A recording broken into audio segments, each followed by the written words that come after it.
Bonjour à tous. Voilà, l'année 2025 s'achève et c'est l'heure des bilans. On a le temps de regarder un peu en arrière. Moi, si je fais le point, eh bien, j'en garde une seule. C'est Empathie. Cette série, elle a été diffusée sur Canal+ en septembre et elle a connu un véritable succès. Succès d'estime de la part des critiques, mais aussi succès du public. D'ailleurs, c'est récompensé à Lille au Festival Cérémania, un petit peu la référence dans ce domaine.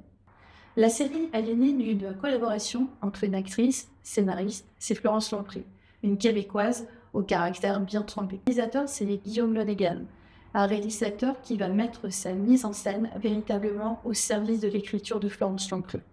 Parce que c'est vraiment ça sa patte, son écriture. Au travers des séries comme Audrey est revenue, Le temps des framboises, elle avait déjà travaillé son style, un humour grinçant, un ton incisive. Et c'est toutes ces qualités que l'on va retrouver de manière très aboutie dans la série Empathie. Le décor, c'est l'ALT de l'Institut judiciaire Mont-Royal au Québec, au milieu des perdus de la société.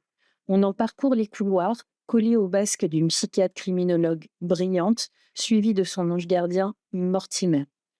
Sur le papier, rien d'excitant, ça pourrait même paraître un peu plombant. Et pourtant. L'histoire de Suzanne, c'est un véritable conte de Noël. Elle est retrouvée au fin fond d'une poubelle par une avocate brillante, haïtienne, et adoptée par la famille. Mais le conte de Noël vire au drame quand Suzanne perd son épouse enceinte et sombre dans une profonde dépression et dans l'alcoolisme. Alors on pleure beaucoup dans cette série, c'est sûr. Les situations mélodramatiques ne manquent pas. Mais pourtant, on rit aussi beaucoup. Quand elle explose, par exemple, sa coupe menstruelle sur son t-shirt, qu'elle se présente couverte de sang devant ses collègues de travail.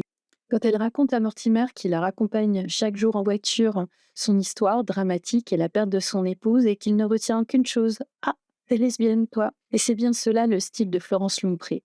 On pleure, puis la seconde d'après, on rit, on sourit. Et puis on y croit à cette histoire, grâce à un travail de recherche de plusieurs années, accompagné de médecins dans l'écriture du scénario. Ce travail sérieux d'écriture participe à la crédibilité de la série, et je peux vous assurer que vous n'oublierez pas de sitôt Madame Moison et ses chiens, incarnés avec intensité par Brigitte Lafleur. Et vous repenserez avec émotion à Monsieur Dallaire, incarné avec retenue par Benoît Brière. J'espère vous avoir donné envie de regarder la série dans un format un petit peu différent des autres. Et puis, une bonne nouvelle pour 2026, une nouvelle saison a été signée, en collaboration cette fois avec Crave et Canal+. Très bonne année à tous. Happy again. The rain is falling, the lights are bright, I'm dancing through